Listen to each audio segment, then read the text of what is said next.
हर्षित landmark, सपनों का घर जैसा आप चाहते हैं हम बनाते हैं। 1, 2 एवं 3 BHK ready position flats. Call 9827321321। इधर भोपाल से एक बड़ी खबर मिल रही है। पीसीसी चीफ कमलनाथ ने सोनिया गांधी से मुलाकात की है। उपचुनाव में हुई हार की रिपोर्ट दी गई है। एमपी में कांग्रेस के कामकाज की रिपोर्ट भी सौंपी गई।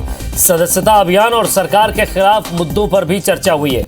तो आज सोनिया गांधी से मुलाकात हुई है पीसीसी चीफ कमलनाथ की, और उपचुनाव में 1 जीत और 3 हार को लेकर समीक्षा हुई। कैसे हारे, कितने जगह किस किस बूथ पर कैसे हार हुई है, हार के कारण क्या रहे, विचार मंथन वहां हुआ।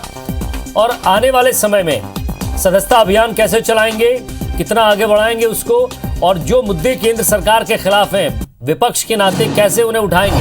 तो प्रदेश में प्रदेश सरकार के खिलाफ और केंद्र के खिलाफ किस तरह मुद्दे उठाना है और क्या समीकरण रहे हैं इस उपचुनाव के, ये तमाम रिपोर्ट वहां दी गई है।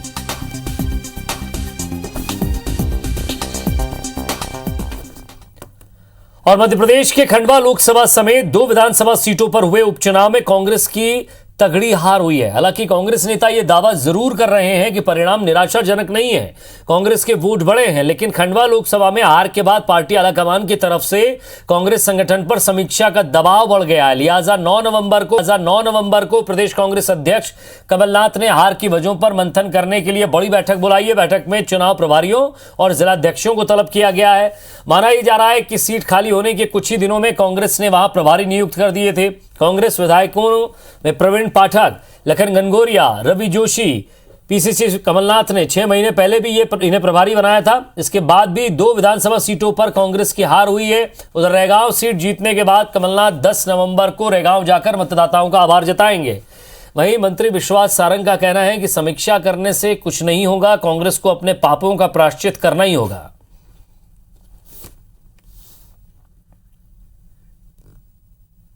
9 नवंबर को जो बैठक है ये पूरे प्रदेश के हर जिले के प्रभारी को आमंत्रित किया गया है, और इसमें मंडलम सेक्टर जो सस्ता अभियान शुरू हुआ है उस अभियान की जानकारी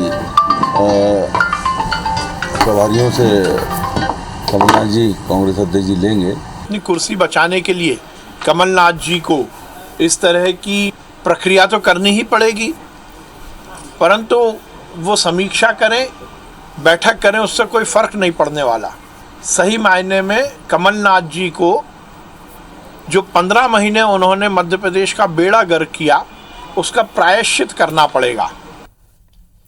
और ज्यादा बातचीत के लिए हमारे संवाददाता नवीन सिंह हमारे साथ जुड़ गए। नवीन, विपक्ष सरकार कह रही है कि सरकार के जो मंत्री हैं वो कह रहे हैं बीजेपी के कि आप पहले प्रायश्चित कर लीजिए क्योंकि आपको मंथन से कुछ नहीं हासिल होने वाला। एक तरफ कमलनाथ दिल्ली पहुंचते हैं, सोनिया गांधी को पूरे इस समीकरण से अवगत कराते हैं, वहां भी बातचीत करते हैं, कहते हैं कि कैसे वहां क्या कुछ हुआ है, और अब 9 नवंबर को एक बैठक फिर बुलाई गई है। स्वाभाविक सी बात है, इसमें उन लोगों से फीडबैक लिया जाएगा, बातचीत होगी, और शायद कम से कम फटकार भी लगे कि आपको 6 महीने पहले वहां का प्रभारी बनाया गया था, आपने हर एक चीज की डिटेल पहले क्यों नहीं दी।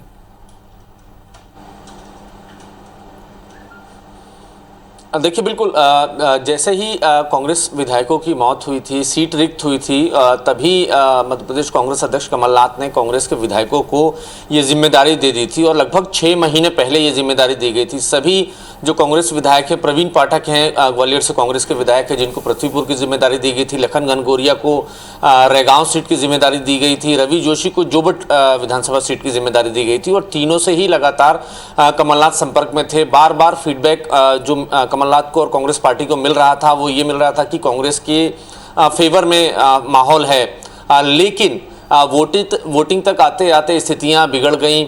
पृथ्वीपुर जैसी जो कांग्रेस का गढ़ माना जाता था जिस सीट को, वो सीट भी कांग्रेस हार गई। वो भी तब हार गई जब कांग्रेस प्रत्याशी के साथ एक सहानुभूति की लहर थी। जोबट में भी कुछ ऐसा ही हुआ। हालांकि इन सब के बीच में रैगांव में कांग्रेस ने कमाल किया। 31 साल का सूखा रैगांव में कांग्रेस ने खत्म किया, और वहां के प्रभारी लखन घनघोरिया थे। लेकिन ये बात कई कांग्रेस नेताओं को हजम नहीं हो रही है कि 6-6 महीने से जो तैयारी की जा रही थी, कांग्रेस के जो विधायक प्रभारी बन के गए थे प्रवीण पाठक और रवि जोशी, इन लोगों ने क्या फीडबैक दिया कमलनाथ को और आलाकमान को, किस तरीके का फीडबैक दिया गया, लगातार जो फीडबैक दिया जा रहा था उसमें कहाँ कमियां रह गई, और इतनी बड़ी कमी रह गई कि अपनी सीट पारंपरिक जो कांग्रेस की सीट थी जोबट और पृथ्वीपुर, वो सीट हार गई। लिहाजा इन्हीं सब चीज़ों को की समीक्षा के लिए 9 नवंबर को कांग्रेस प्रदेश अध्यक्ष कमलनाथ ने एक बड़ी बैठक कॉल की है।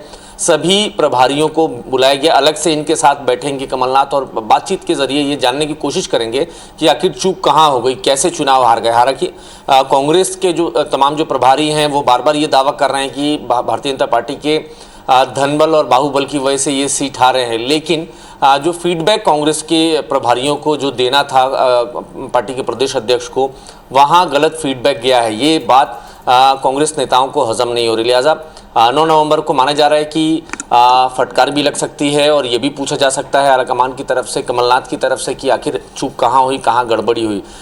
इसी के अलावा इसी सिलसिले में विजय, आज कमलनाथ ने सोनिया गांधी से भी मुलाकात की है। 3 विधानसभा सीटों पर कांग्रेस चुनाव लड़ रही थी मध्य प्रदेश में और एक खंडवा लोकसभा सीट पर चुनाव लड़ रही थी।